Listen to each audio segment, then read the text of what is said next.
What's going on, guys? It's Roganman here, and welcome back to the third video of the Overwatch League playoffs breakdown. So, we're going to be going over the Philadelphia Fusion versus the Los Angeles Gladiators match today. The Atlanta Chengdu match will be going up on Monday, hopefully. If not Tuesday at the latest, and it definitely will be before all of the games start. So, expect that to be the generic timeline for how these videos are going to come out. But we have a very good match to break down here. There is a quite a bit of history behind these two teams. Obviously, Philadelphia Fusion used to be in the West Division. They moved over to the East Division because of COVID policies, and then they transferred their entire team over. They kind of struggled, but they've managed to qualify for the playoffs once again. And as you know, throughout the playoffs since 2018, Philadelphia Fusion have leveled up in some way or form in the playoffs. And it's whether or not they're going to do it to a game that I think is going to be a difference maker in this match. So, as you know how these videos work, I'm going to break down the teams, going to break down the history, go over the power rankings, and then again give a general conclusion of what I think is going to happen in this game. Obviously, there is the power rankings video not power rankings video. There is the predictions video that you can go and check out. That's already out on the channel. That has both myself and Joe's predictions of what we think is going to happen across the entire bracket. This is just to give you the facts, the details, and the history behind all four of these first round games. I'm hoping you're enjoying this content. And let me know if you'd like to see more stuff like this in the future. So, starting off with the higher seed team, we have the Los Angeles Gladiators, who are your reigning Countdown Cup champions. Obviously, as you know, the Los Angeles Gladiators finally pulled it out and got a 4-3 victory over the Chengdu Hunters in the Countdown Cup finals. Finally winning a stage title. That was actually their first trophy that they've won in their entire history of being an Overwatch League team, which is insane with the amount of talent that this team has and has had over the years. So, as you know, this team is, as it's been for the entire year, it's been a mix of experienced talent and rookies. So, we've got Shu, we've got Skewed, and I believe Muse are all their rookies, and then we've got Kevster, who was in the league last year, Mirror, who I believe was also in the league last year, Moth coming over from the San Francisco Shock, Space has been on the team, Space and Birdring have been kind of like a core of the team over these past two seasons. Birdring coming from that very successful inaugural season London Spitfire team. Um, and obviously he's came here to try and recapture his form, and he's getting there slowly. Definitely a lot of strides to improvement this season. He's almost there, and I think he is a top tier DPS player at the moment. I don't think he's quite top 5, but I think he's definitely up there in the top 10. So, the way that the Gladiators like to play, and I think that's the way that they're going to try and break down the fusion, is they're going to play either the Wrecking Ball dive or they're going to play the classic dive. So, as you know, the Wrecking Ball dive has been something that's been perfected by the East teams. It's kind of been played by the Gladiators all through the year to a lesser extent, because Muse had been playing the ball before. I believe anybody in the West had been actually playing Wrecking Ball.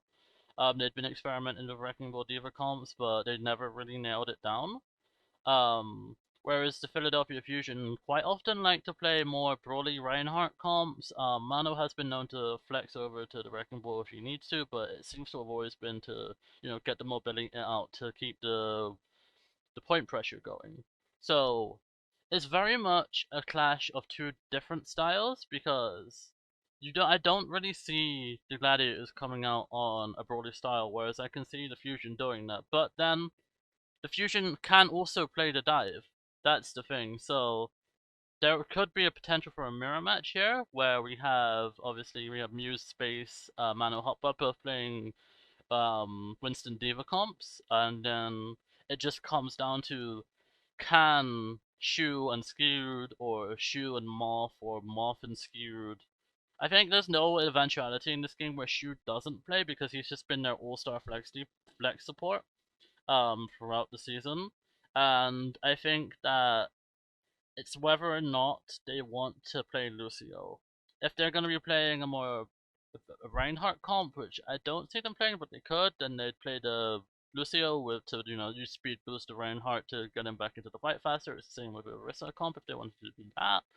which I believe we've seen Muse flex over to every now and then.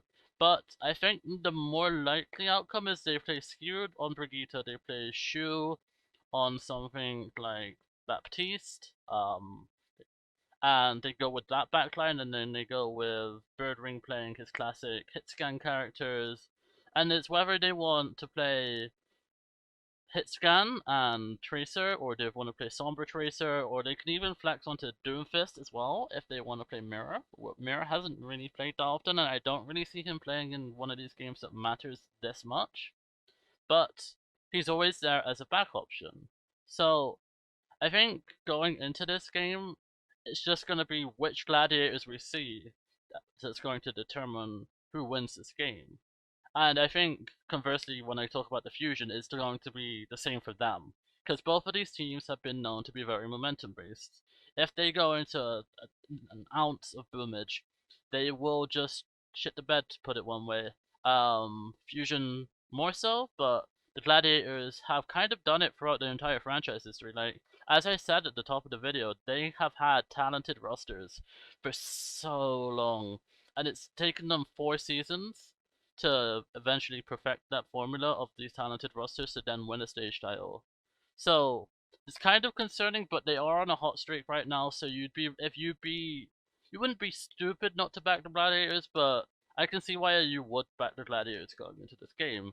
And I mean, recently they've not really shown you a reason why you wouldn't want to. But if we go over and talk about the Philadelphia Fusion, there is absolutely no reason why this team cannot pop off in the playoffs. I mean, they've added in Mano and Hoppa, which were obviously the New York Excelsior tanks from last season. Shockwave's coming from the Titans. And then they've just had this core of Ichiro, Carpe. They brought in Toby from the Soul Dynasty, who, granted, he doesn't play that often. It's more Alarm and Funny Astro, but he is a good option in the back.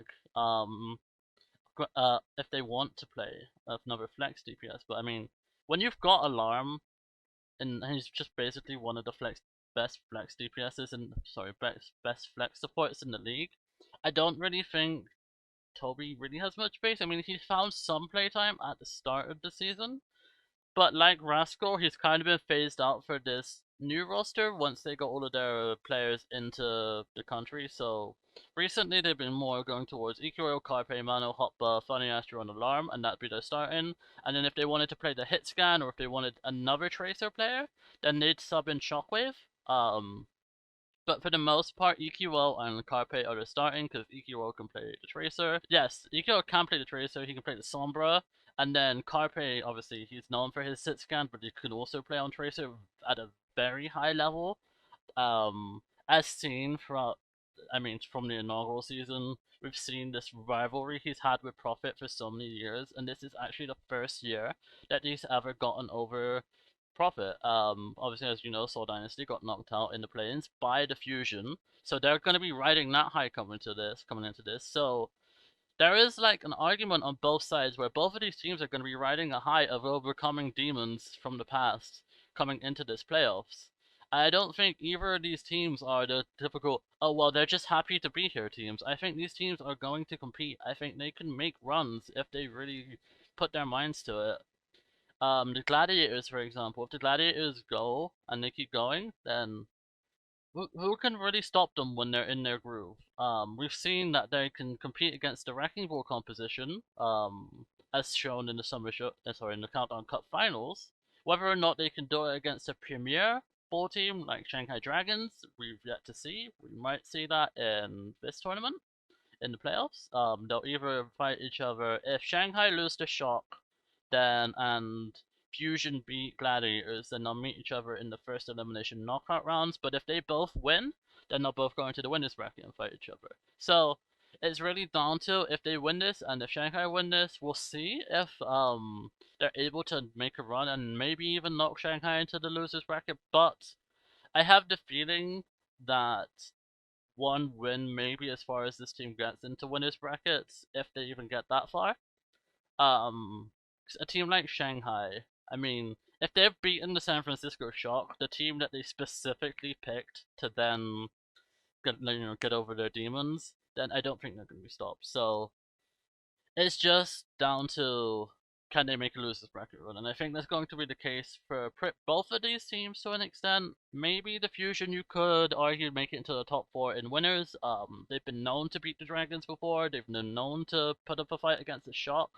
Obviously, this is a very different Shock, so and then those are their potential opponents that could be waiting for them in the next rounds. Um, but yeah, as I said, I expect them to come out on pretty much the same roster. Maybe Rascal plays if they want to play Reaper comps. They can play Carpe, and then Rascal maybe they play Carpe on Reaper, they can play EQ on Reaper, and they can play Rascal on the May if they want to do May Rush, which they've been known to do. So there's a multitude of different comps that this Fusion team could come out on, but I think their strongest one is always having Alarm on the Ana or on the Zenyatta, and we're having Funny Astro on the Lucio. He has shown that he can flex onto Brigitte. His Brigitte has been very good. It's improved dramatically since the last time we saw it before this season, with him coming in. So they have that option there if they need to play the Brigitte, but I think they should be putting their strongest foot forward going into this fight and going, I think, full Sombra Tracer, and then possibly Wrecking Ball Diva. You play Mano on the Wrecking Ball, Hopper on the Diva, or if not, you play Mano on the Winston or the Reinhardt, which seems to be his stronger tanks, and then you play Hopper on either the Zarya if needed, or you play him on the Diva. I think that is their strongest composition that they could come out on.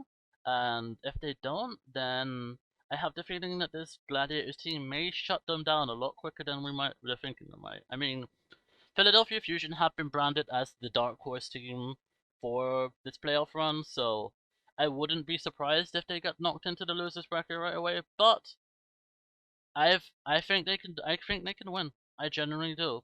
So, speaking of wins, we're gonna quickly go over the last two times that these two teams faced, and wouldn't you know it, um, this was in the Countdown Cup last season. So they last played each other in the quarterfinals of the North American Countdown Cup, where they 3-0'd the Gladiators. They 2-1 them on Oasis, 4-3 on Numbani, and they full held on Temple of Anubis.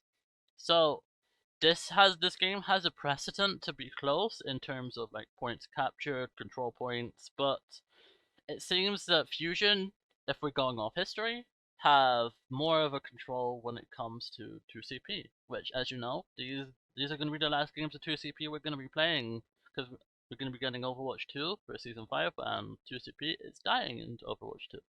So this could be the Fusion's last chance. Moving over to their other game, this one was a little bit closer. So they played each other in week 25 of the 2020 season, where it was a 3-2. So Gladiators took 2-0 on Nepal, then Iconward they won 3-2. Fusion then reverse swept them, winning Volskaya 4-3. Route 66, they completed the map and held them to 1, and then they 2-0'd on Lijiang Towers. So Fusion are coming in as the out and out favorites to win this game. If you're going off history, but if you're going off of a hot streak, then Gladiators are the more favorite team that you're gonna want to go for. Um, but again, it really just does depend on what version of these teams we get coming out. Um, to what happens going forward for the playoffs and how deep of a run they make it into their respective brackets, whether it's winners or losers. I think if when one of these teams goes down to losers, I think that may just be it for them. I don't see them making a run through the entirety of losers because it's going to be a very tough losers bracket for these lower seeded teams. Even for the Gladiators, who, yes, granted, are a little higher up in the seed rankings and have been doing a little bit better, but I think winners bracket is where these teams are going to need to thrive. So, just going over to wrap the video up, we're just going to wrap it up with some power rankings and I'll give my overall thoughts. So, um, if we're talking overall rankings, the Gladiators just outmatched the Fusion, having multiple players just within the top 10, top 12, top 15. I mean, you have to go quite a way down, like, before you start finding a Fusion player. which says something. I mean, Alarm is the first player in the overall rankings that pops up at position 44th. Whereas we got Shu 5th, we got Space 7th, we got Kevster 12th, Muse 15th. So, in the overall rankings, and then even if we go and look at the team rankings, there is just a gulf in where these teams are ranked. I mean, Los Angeles Gladiators are ranked third, and that's mainly because of their stage title win. But you then go all the way down to ninth, and it's a 13-point gap in the total score between the Los Angeles Gladiators and the Fusion. Now, granted, the power rankings don't mean everything. A team could show up one day and maybe not on another. So it just comes down to the day. It's one match, and either team could take this. So who do I think is going to win? Well, if you go and check out the predictions video, then you'll be able to see my answer there. But, like I said, either team really could take this. This is one of the closest playoff games we have in this first round. I think this is the closest playoff game we have in this first round. Even closer than Shock Shanghai, because I believe these two teams are pretty equally matched, even though the power rankings may not back up that statement. From what I've seen, from my eye test of watching the Overwatch League, and yes, I've watched the APAC games and I've watched the NA games, there is a very close gap. There isn't a very big gap between these two teams. Fusion just can't get it done when it matters, but the overall quality of these teams is very close. And again, it's been the story of the video. It really just comes down to who comes out on the day, who comes out stronger. I can see Fusion taking a 2-0 lead in the series and then throwing it the rest of the way. I can see Gladiators doing the same. It's just going to be who drops the pasta harder and who can pick it up faster. And that, I think, is the best way to end off this video. A nice little analogy of teams dropping pasta, which the Fusion have been known to do all season, and I mean the Gladiators have been known to do it through their entire franchise history. So, who do you think is going to win this game? I really do think this is the closest game. Let me know in the comment section below. If you're new to the channel, please do hit that like button, subscribe, and expect the Atlanta Chengdu video to be coming out soon. And I'll see you guys in the next video. Bye!